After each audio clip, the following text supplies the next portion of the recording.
نحمدہ ونصلی علی رسولہ الکریم، اما بعد، بسم اللہ الرحمن الرحیم۔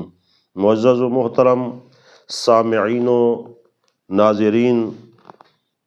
جس طرح اللہ تبارک و تعالیٰ نے پاک کلام میں،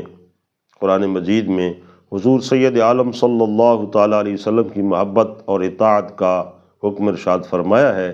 اسی کے ساتھ ساتھ حضور کے آل و اصحاب رضوان اللہ علیہم اجمعین بھی ہمارے لیے مقتدا اور پیشوا ہے۔ قیامت کی صبح تک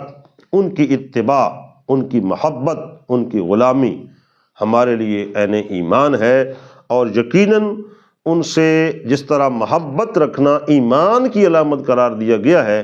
اسی طرح ان کے ساتھ بغض و عداوت رکھنا صحابہ کرام علیہم رضوان ہوں یا اہل بیت کرام ہوں، یہ نفاق کی علامت ہے، ایمان کے خاتمے کی علامت ہے۔ یہ جو احادیث طیبہ ہمارے سامنے ہیں، اور یہ باب و جامع المناقب اور کتاب مشکاۃ المصابیح ہے۔ عن انس عن النبی صلی اللہ علیہ وسلم قال آیت الایمان، حضور نے ارشاد فرمایا ایمان کی علامت حب الانصار، انصار صحابہ کرام کی محبت ایمان کی علامت ہے، سبحان اللہ۔ وآیت النفاق بغض الانصار، متفق علیہ، حدیث پاک یہ بخاری و مسلم کی دونوں کی اتفاق والی حدیث پاک ہے، جس میں حضور نے ارشاد فرمایا کہ انصار صحابہ کرام کی محبت، ایک مہاجرین طبقہ ہے، دوسرے طبقے کا نام انصار ہے۔ مہاجرین جو حضور صلی اللہ علیہ وسلم کے ساتھ ہجرت کر کے مکہ شریف سے مدینہ شریف پہنچے، اور انصار جو وہاں کے رہنے والے مسلمان تھے اور حضور کی جنہوں نے خدمت کی، حضور کے آنے والے مہمانوں اور صحابہ کی خدمت کی، دین اسلام کی خدمت کی، حضور کا ساتھ دیا، اگر قدم قدم شانہ بشانہ حضور کے ساتھ رہے، مہاجرین و انصار سب صحابہ کرام کے جگہ جگہ پہ اللہ کے نبی نے کثرت کے ساتھ بیانات فرمائے ہیں۔ تو اس حدیث پاک میں حضور نے انصار صحابہ کو یہ عزت و احترام بخشا اور فرمایا کہ حب الانصار علامت ایمان، اور بغض اور نفاق کی علامت بغض انصار کو بنایا کہ انصار صحابہ کرام کے ساتھ بغض رکھنا یہ نفاق کی علامت ہے۔ اور اسی طرح اگلی حدیث پاک عن البراء، حضرت براء رضی اللہ تعالیٰ عنہ آپ روایت کر رہے ہیں، قال سمعت رسول اللہ صلی اللہ علیہ وسلم، میں نے حضور کو یہ فرماتے سنا، یقول الانصار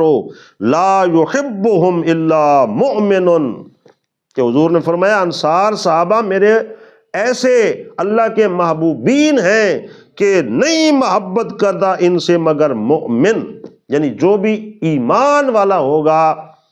مؤمن ہوگا، وہ یقیناً میرے صحابہ کے ساتھ محبت فرمائے گا۔ اور آگے فرمایا وَلَا يُبْغِضُهُمْ إِلَّا مُنَافِقٌ، اور فرمایا کہ ان کے ساتھ بغض و عداوت جو ہے سوائے منافق کی کوئی نہیں رکھے گا۔ تو گویا ہمارے لیے ایک پیمانہ اور کسوٹی ثابت ہو گیا کہ اگر تو کسی کے دل میں ہم صحابہ کرام کی محبت و تکریم دیکھتے ہیں تو یقیناً ہم شہادت دے سکتے ہیں حضور کے فرمان کے مطابق کہ یہ مؤمن ہے، اور اگر کسی کے دل میں حضور سید عالم صلی اللہ تعالیٰ علیہ وسلم کی محبوب جماعت صحابہ کے بارے میں بغض و عناد نظر آتا ہے تو یقیناً ہم کہہ سکتے ہیں اس حدیث کے تحت کہ وہ منافق ہے۔ فمن، اور آگے کیا ارشاد فرمایا، فمن احبہم احبہ اللہ، سبحان اللہ، حضور نے ارشاد فرمایا جو میرے صحابہ کے ساتھ محبت کرتا ہے اللہ اس سے محبت کرتا ہے، ومن ابغضہم ابغضہ اللہ، اور جو ان کے ساتھ بغض و عناد رکھتا ہے تو پھر اللہ تبارک و تعالیٰ بھی اس کے ساتھ محبت نہیں فرماتا بلکہ غیظ و غضب فرماتا ہے اور غضبناک ہوتا ہے۔ ابغضہ اللہ کے لفظ ہیں، اور یہ بھی متفق علیہ حدیث پاک ہے بخاری و مسلم کی۔ تو فیصلہ آپ کے سامنے ہے، حدیث پاک کا مفہوم مضمون بالکل واضح ہے کہ صحابہ کرام کی محبت علامت ایمان ہے، اور صحابہ کرام کی محبت اللہ کے محبوب بن جانے کا ذریعہ ہے،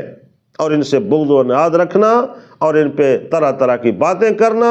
اور مسموعات اور غیر یقینی چیزوں کو بنیاد بنا کر یا اپنے من مانی اور گھڑت تفاسیر اور تفسیریں کر کر کے حضور کے جو عظیم جماعت صحابہ ہے جنہوں نے اول میں ابتدا میں سب سے پہلے حضور کے شانہ بشانہ دین کی خدمت کی اور دین کی شمع کو روشن کیا، اس وقت حضور کا ساتھ دیا جب حضور کا نام لینا موت کو دعوت دینا تھا، اور لوگوں نے کیا کیا ستایا صحابہ کرام کو، اور ان کو کھانے پینے اور دیگر معاملات میں بہرحال ایک ایک وصف ایک ایک چیز ہم سوچتے ہیں تو رونگٹے کھڑے ہو جاتے ہیں۔ شعب ابی طالب کو سامنے رکھ لیں یا اس کے علاوہ معاملات، قتل و غارت اور کفار و مشرکین کی طرف سے صحابہ کرام کو جو اذیتیں بھی سہنے پڑی، لیکن انہوں نے حضور صلی اللہ تعالیٰ علیہ وسلم کو دامن کو پکڑے رکھا، اسلام کے دامن کو پکڑے رکھا، چھوڑا نہیں۔ تو پھر اس کا نتیجہ دیکھو، اللہ کے نبی صلی اللہ علیہ وسلم نے اللہ تعالیٰ کی مشیت کے ساتھ کیا عطا فرمایا۔ اللہ تعالیٰ ہم سب کو حضور کے آل و اصحاب کی محبت عطا فرمائے۔